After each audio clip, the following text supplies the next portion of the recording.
Hello, everybody. This is Gary. Today is Saturday, December 28th, 2019.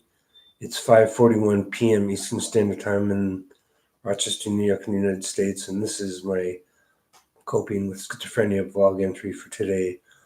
Um, just a quick update, nothing very specific to talk about. Haven't made a video in a couple of days.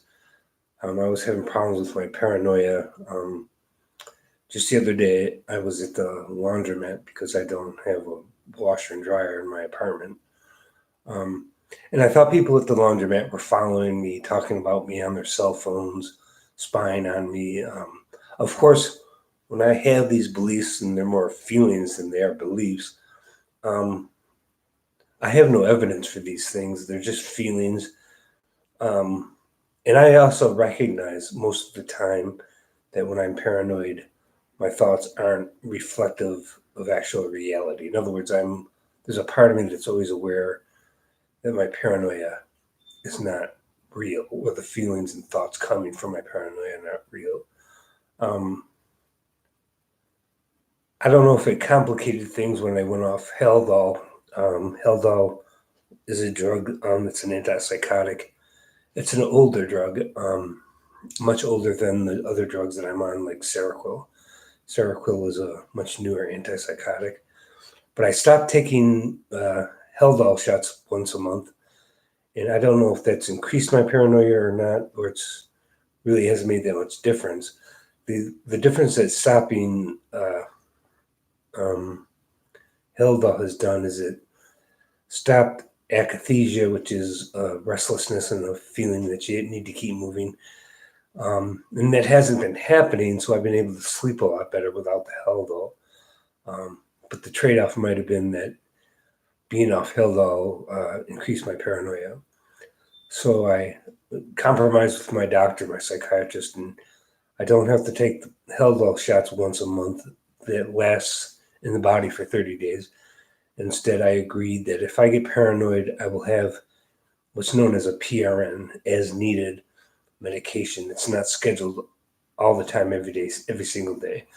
It's a PRN of Haldol in pill form, and I can take that if I'm feeling particularly paranoid. Of course, in order for that to work, I have to be aware that I'm paranoid. And I think I am fully aware most of the time when I'm feeling paranoia that it's not reflective of reality. Um, it's a Other than that, it's been a weird day. The power went out in my neighborhood. Rochester Gas and Electric lost power, I think, for like 850 different customers in this surrounding neighborhood that I live in. And they got the power back on, but then my power went out again because the circuit breaker down in the basement was turned off. It's flipped off, and I thought the power just went out again in the neighborhood like it did an hour or two earlier. But it turns out that it was my circuit breaker that went off because I called Rochester Gas and Electric, and they assured me that the power was back on, and if I lost power, that um, it was my circuit breaker. And I didn't have access to the basement because I don't have, or I didn't have, the combination to the lock that locks the basement door. So I called up the landlord, and she gave me the combination for the lock. It was just a padlock.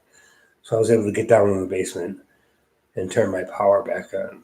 So it's been a weird day as far as that is concerned. Um, Other than that, I'm doing pretty well. I see my psychiatrist again on uh, January 2nd.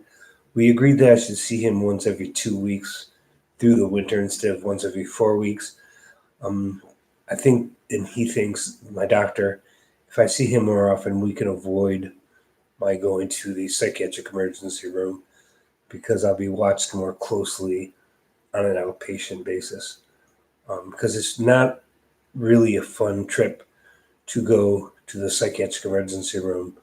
The police show up, the ambulance shows up, the police search you, they take you to the hospital, they evaluate you, which can take 2 or 3 days, which means you're languishing in the emergency department of the hospital instead of actually being admitted, and you just sort of sit around waiting for hours on end. What are they going to do when they evaluate you? What are they going to do as far as putting you in the hospital or let you go home? It's all very expensive. It's time consuming. It's a real pain in the ass because it costs money for the ambulance. It costs money to be in the emergency room. It costs money for any tests that they run, like blood tests or urine tests, checking for drugs and alcohol. I mean, it's a big, fucking expensive, time consuming mess to go to the psychiatric emergency room. That's not to say you shouldn't do it if you need to. That is, if you're feeling violent or suicidal. But if I can avoid that, that would be cheaper and more appropriate way of handling things if I could see my psychiatrist at least through the winter, once every 2 weeks, because winter is a tough time for me. It's 5:47 p.m. right now in Rochester, and it's already dark out. It's completely black out. Of course, the neighborhood lights are on and all that, but it's not even quite 6 o'clock yet. It's been dark for the past 2 hours. And that this part of the year really can affect me emotionally. So I made that arrangement with my psychiatrist. Other than that, there's nothing going on. Like, subscribe, comment, share. If you have any questions for me or you want to give me an idea for a video, just leave it in the comment section. I will see you later. Happy New Year, and I hope everybody had a good Christmas.